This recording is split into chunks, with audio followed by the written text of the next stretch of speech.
پیارے حبیب علیہ السلام کو تحفہ ملا ہے نماز کا معراج سے، اور جو تحفہ ہوتا ہے اس کی قدر کی جاتی ہے۔ تو جب کسی کے تحفے کی قدر کی جائے تو پھر وہ تحفہ دینے والا خوش ہوتا ہے، یار اس نے میرے تحفے کی قدر کی ہے۔ تو نماز تو رب کی طرف سے تحفہ آیا ہے، تو جو بندہ نماز کی قدر کرے گا، جو بندہ نماز پڑھے گا، تو بتاؤ خالق کائنات نہیں خوش ہوگا؟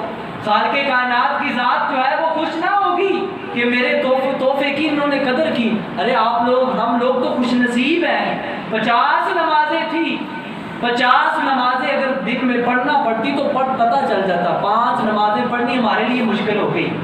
ہم میں سے کئی لوگ ہیں صبح فجر کی پڑھ لی، سارا دن کوئی پرواہ نہیں، کام کاج میں لگے ہوئے ہیں، نماز کی کوئی فکر نہیں ہے، اور کبھی کوئی نماز ہی نہیں پڑھی۔ کئی تو ایسے لوگ ہیں کہ نماز کے قریب ہی نہیں جاتے، نماز پڑھتے ہی نہیں ہے۔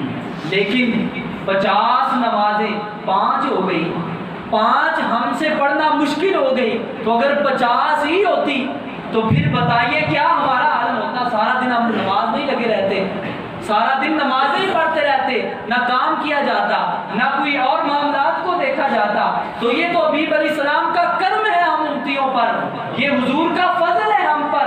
ہمیں جو ہے حضور پر نثار ہونا چاہیے، حضور کی ذات پر قربان ہونا چاہیے کہ حضور کے صدقہ سے، حضور کے وسیلے سے یہ 50 نمازیں 5 ہو گئی، اب 5 ہوگی۔ اب یہ بھی درد ذہن میں محسوس نہ ہو کہ پہلے 50 تھی، پڑھتے ثواب زیادہ ہوتا، اب 5 ہو گئی ہیں، پڑھیں گے ثواب کم ہوگا۔